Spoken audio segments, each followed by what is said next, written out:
Hello guys and welcome back to HES। Movie की starting Adam से होती है जो एक बी कीपर है। वो अपनी नेबर मिसेस पार्कर के फार्म से हनी बीज कलेक्ट कर रहा होता है। काम खत्म होने के बाद वो पार्कर के पास जाता है और उन्हें अपने फार्म में काम करने देने के लिए थैंक यू बोलता है। एडम उसे शाम को हनी देने का वादा करता है और वहाँ से चला जाता है। अब पार्कर अपने लैपटॉप पर काम कर रही होती है, तभी उसे एक वायरस का नोटिफिकेशन मिलता है। उसको ये समझ नहीं आता कि वो क्या करे, इसलिए वो दिए गए हेल्पलाइन नंबर पर कॉल करती है। गार्नेट उसके कॉल को आंसर करता है और उसकी प्रॉब्लम को सुनता है। वो पार्कर को बताता है कि वायरस डेटा लॉस का कारण बन सकता है, लेकिन वो एश्योर करता है कि अगर वो एक स्पेसिफिक ऐप डाउनलोड करे तो वो मदद कर सकते हैं। पार्कर जब ऐप डाउनलोड कर लेती है तो गार्नेट उसके सिस्टम पर कंट्रोल कर लेता है। उसको पता चलता है कि पार्कर के अकाउंट में $2 मिलियन हैं। गार्नेट अब पार्कर को कहता है कि हमारी कंपनी अपने कस्टमर को ऐसी प्रॉब्लम क्रिएट होने पर कॉम्पेंसेशन देती है, जिसके लिए मुझे आपका अकाउंट नंबर चाहिए होगा। क्योंकि पार्कर को चैरिटी करना बहुत पसंद होता है, वो सोचती है कि कॉम्पेंसेशन के पैसे उसकी चैरिटी में काम आएंगे और वो गार्नेट को अकाउंट नंबर बता देती है। अब गार्नेट पार्कर के अकाउंट में $50,000 ट्रांसफर कर देता है और कहता है कि गलती से उसने $500 की जगह $50,000 ट्रांसफर कर दिए हैं। अगर उसके बॉस को ये बात पता चली तो वो उसे जॉब से निकाल देगा। गार्नेट पार्कर से रिक्वेस्ट करता है कि वो उसे $500 के अलावा बाकी पैसे ट्रांसफर कर दे। पार्कर को गार्नेट की बातों पर बिलीव हो जाता है और वो जैसे ही अपने लैपटॉप पर अपना बैंकिंग पासवर्ड डालती है तो गार्नेट की टीम अपनी साइड से लैपटॉप ऑफ कर देती है और पार्कर के अकाउंट से पूरे $2 मिलियन निकाल लेती है। जब पार्कर लैपटॉप को रीस्टार्ट करती है तो उसे पता चलता है कि उसके साथ फ्रॉड किया गया है और उसका सारा पैसा चला गया है। उसके बाद पार्कर को बैंक से विड्रॉल के मैसेजेस आने लगते हैं। पार्कर बहुत ज्यादा अपसेट हो जाती है क्योंकि उसने ये पैसा बहुत मेहनत से चैरिटी के लिए इकट्ठा किया था। अब रात हो जाती है और एडम पार्कर के घर हनी देने के लिए आता है, लेकिन उसे कुछ गलत होने का एहसास होता है। जैसे ही वो अंदर जाता है उसे जमीन पर एक गन दिखती है और सोफे पर पार्कर की डेड बॉडी होती है। इट मीन्स पार्कर ने अपने आप को शूट कर लिया है। तभी वहाँ एक लड़की आती है जिसका नाम वेरोना है, जो पार्कर की बेटी होती है। वेरोना एक FBI एजेंट है और उसे लगता है कि एडम ने ही पार्कर को मारा है। वो उसे अरेस्ट करती है और घर से बाहर ले आती है, जहाँ वेरोना का पार्टनर एडम को डिफेंड करता है और कहता है कि वो एक अच्छा इंसान है। लेकिन वेरोना इस बात को नहीं मानती और एडम से पूछती है कि वो उसकी माँ के घर क्यों आया था। एडम बताता है कि वो एक बी कीपर है और बस हनी देने वहाँ आया था। अगले दिन वेरोना फील्ड्स में जाती है और वहाँ उसे एडम की बी मशीन्स दिखती हैं। जब वो अपनी माँ का लैपटॉप चेक करती है तो उसे उनके साथ हुए फ्रॉड के बारे में पता चलता है और वो समझ जाती है कि एडम इनोसेंट है। वो उस पर शक करने के लिए उससे माफी मांगती है। वेरोना उसे अपने घर बुलाती है और फ्रॉड के बारे में बताती है। उसकी इन्वेस्टिगेशन से पता चलता है कि ओमा नाम की कंपनी ने पार्कर के साथ ऑनलाइन स्कैम किया है। एडम एक्शन लेने का फैसला करता है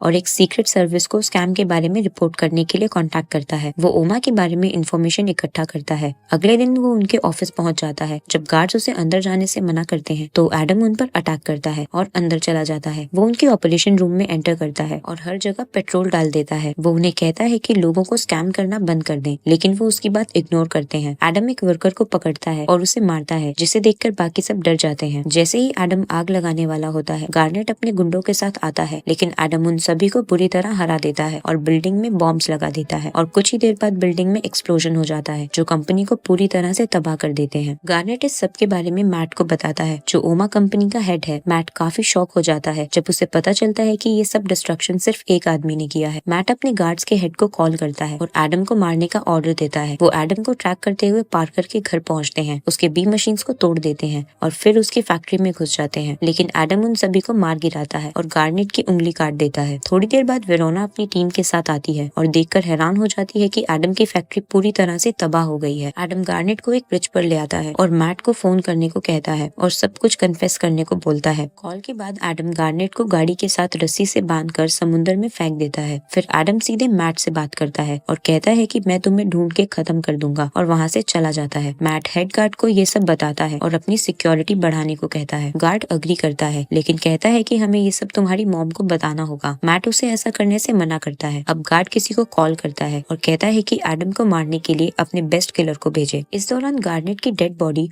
और डूबी हुई कार को वेरोना समुद्र से निकालती है। उसे उसकी उंगलियां कटी हुई मिलती हैं, जो एडम के शामिल होने का सबूत है। वहीं दूसरी तरफ किलर एडम को मारने के लिए भेजा जाता है। किलर अपनी कार एडम की कार से हिट करती है और मशीन गन निकालकर एडम पर शूट करने लगती है। एडम उसे एक हनी बॉक्स से मारता है, जिससे वो घायल हो जाती है और खून बहने लगता है। हनी उसके शरीर पर गिर जाता है और एडम उसे आग लगा देता है और किलर मर जाती है। जाने से पहले एडम उसकी भी उंगलियां काट देता है और फिर पेट्रोल पंप को आग लगा देता है। उसके बाद हेड गार्ड को किलर के बारे में इन्फॉर्म किया जाता है। जब मैट को इस बारे में बताया जाता है तो वो बहुत शॉक हो जाता है। हेड गार्ड उसे तसल्ली देते हुए कहता है कि वो सब संभाल लेगा। इसी बीच वेरोना अपनी टीम के साथ पेट्रोल पंप पर पहुंचती है। मशीन गन देखकर वो डिसाइड करती है कि उन्हें अपने सीनियर ऑफिसर को इन्फॉर्म करना होगा। एडम को मारने के लिए हेड गार्ड एक बड़ी टीम रेडी करता है। उन्हें एडम की फोटो और डिटेल्स देता है। वहीं एडम एक फैक्ट्री में घुस जाता है। कटे हुए उंगलियों का इस्तेमाल करते हुए वो एक बायोमेट्रिक लॉक खोलता है। अंदर वो ओमा कंपनी के ऑपरेशंस और उनकी दूसरी कंपनी से जुड़े कनेक्शंस के बारे में इंफॉर्मेशन निकालता है। जरूरी डेटा कलेक्ट करने के बाद एडम चुपचाप से फैक्ट्री से निकल जाता है। वेरोना और उसका पार्टनर अपने सीनियर FBI ऑफिसर के पास जाते हैं और रिपोर्ट करते हैं कि एक आदमी ने पूरी कंपनी को तबाह कर दिया है, कई लोगों को मार दिया और अब ओमा से जुड़ी दूसरी कंपनीज को टारगेट कर रहा है। वेरोना उसे कहती है कि वो सोल्जर्स भेजे ताकि उसे रोक सके और ऑफिसर मान जाता है। इस बीच ओमा कंपनी की दूसरी लोकेशन पर मैट का साथी स्कैमर्स को ट्रेनिंग दे रहा होता है। तभी एक गार्ड आकर उन्हें वार्निंग देता है कि ये जगह खतरे में है। जब मैट का साथी वहाँ से जाने से मना करता है और मैट को कॉल करता है, तब मैट उसे ऑर्डर देता है कि जल्द से जल्द वो उस जगह को खाली करे। इस दौरान जब गार्ड्स एडम को पकड़ने की प्लानिंग कर रहे होते हैं, वो अचानक उनके सामने आ जाता है और उनसे बातें करने लगता है। सभी गार्ड्स उसे पकड़ने की कोशिश करते हैं और एडम उन सभी से फाइट करता है और बेहोश कर देता है। सिर्फ एक ऑफिसर को जिंदा छोड़ता है। फिर वो ऑफिस में एंटर करता है और सभी वर्कर्स को कहता है कि 2 मिनट में अगर जगह खाली नहीं की गई तो वो सबको मार देगा। वहीं गार्ड्स होश में आने लगते हैं और एडम को पकड़ने की कोशिश करते हैं। वो शूट करने लगते हैं, लेकिन एडम एक ऑफिसर को शील्ड बनाकर गोलियों से बच जाता है और भागने लगता है। कुछ ऑफिसर्स उसका पीछा करते हैं, लेकिन एडम उन सभी को मार डालता है। फिर एडम मैट के साथी से मिलता है और उसे मारने लगता है। एडम उसे पूछता है कि वो किसके लिए काम करता है। एडम उसे पार्कर की फोटो दिखाकर कहता है कि तुमने इस औरत के साथ स्कैम किया, जिससे उसे अपनी जान ले ली। एडम कहता है कि अगर तुम मुझे नहीं बताओगे तो मैं तुम्हें मार डालूंगा। अपनी जान बचाने के लिए वो आदमी एडम को मैट की फोटो दिखाता है और कहता है कि ये बहुत खतरनाक है और तुम उसे नहीं ढूंढ पाओगे। तभी वेरोना अपनी टीम के साथ वहाँ पहुँचती है। एडम छुप जाता है और छुपे हुए वेरोना को बताता है कि उसकी माँ की मौत के जिम्मेदार ये लोग हैं और मैं इन्हें नहीं छोड़ूंगा। इतना कहकर वो विंडो से जंप करता है और भाग जाता है। वेरोना और उसका पार्टनर एरिया में तलाश जारी रखते हैं। दूसरी तरफ मैट और हेड गार्ड एक पार्टी में होते हैं जब गार्ड को एक कॉल आता है। कॉल के बाद वो मैट को बताता है कि हमें तुम्हारी मॉम को सब बताना होगा क्योंकि पुलिस ने तुम्हारी कंपनी पर कब्जा कर लिया है। मैट अपनी मॉम को कॉल करता है और कहता है कि मेरी कंपनी में एक छोटी सी प्रॉब्लम है जिसके लिए मुझे आपकी हेल्प चाहिए। मैट की मॉम यूनाइटेड स्टेट की प्रेसिडेंट है। वो मैट से कहती है कि वो सब संभाल लेगी। दूसरी तरफ वेरोना को पता चलता है कि एडम मैट को टारगेट कर रहा है क्योंकि वो स्कैम ऑपरेशंस को कंट्रोल करता है। वो अपने पार्टनर को बताती है कि इन कंपनीज के पीछे एक बड़ी कॉर्पोरेशन है जिसका नाम डैनफोर्थ है, जो सीक्रेटली मैट और उसकी मॉम चलाते हैं। वो ये सब FBI ऑफिसर के साथ शेयर करती है और बताती है कि कैसे डैनफोर्थ के एडवांस सॉफ्टवेयर बूढ़े लोगों को एक्सप्लॉइट करके उनका पैसा चुराते हैं। ये एक सीक्रेट है जो कुछ ही लोगों को पता है। FBI ऑफिसर उन्हें कहता है कि ये इन्फॉर्मेशन हमारे बीच ही रहेगी। वेरोना वार्न करती है कि एडम अगला टारगेट मैट को और उसकी मॉम को करेगा और ऑफिसर उसे कहता है कि तुम सोल्जर्स को इकट्ठा करके एडम को रोकने के लिए जाओ। अगले दिन वेरोना और उसकी टीम व्हाइट हाउस की सिक्योरिटी संभालते हैं। इस बीच हेड गार्ड एक और किलर को रिक्रूट करता है। एंट्री पर सभी गाड़ियों की चेकिंग की जाती है। एडम एक ट्रक के नीचे छुपकर आता है और जब उसकी चेकिंग होने लगती है तो वो एक ऑफिसर को मारकर उसकी यूनिफॉर्म पहन लेता है। एडम अब व्हाइट हाउस में एंटर कर लेता है और एक कार में बॉम्ब प्लांट करता है। अपना सूट पहनता है और लोगों के बीच मिक्स हो जाता है। वो हेड गार्ड को देख लेता है,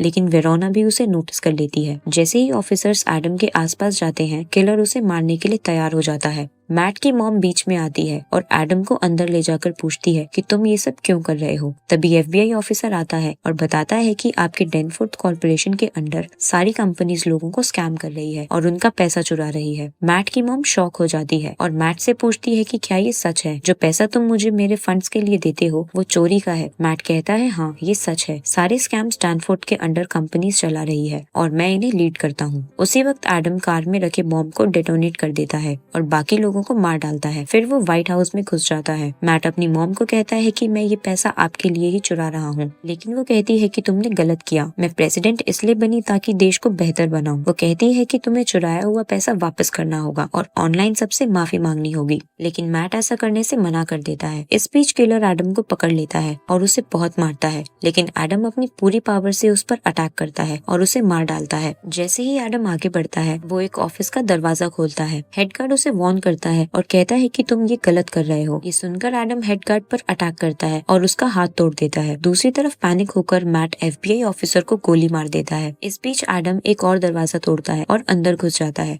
अपने आप को बचाने के लिए मैट अपनी मॉम को पकड़ लेता है और उसके सर पर बंदूक रख लेता है। वेरोना भी वहाँ पहुँचती है और तभी एडम मैट के सर में गोली मार देता है। जैसे ही एडम छुपने की तैयारी करता है, वेरोना उसे देख लेती है और अपनी बंदूक उसकी तरफ कर लेती है, लेकिन वो कुछ नहीं करती और एडम वहाँ से भाग जाता है। वो समुद्र की तरफ जाता है और अपना स्विमिंग सूट पहन लेता है। ऑफिसर्स भी उसके पीछे आते हैं, लेकिन बिना किसी देर के एडम पानी में कूद जाता है और वहाँ से भाग जाता है और इसी के साथ मूवी यहीं एंड हो जाती है। अगर आपको हमारी वीडियो पसंद आई तो उसे लाइक जरूर करें और ऐसे ही अमेजिंग मूवीज के एक्सप्लेनेशन के लिए हमारे चैनल को सब्सक्राइब करें।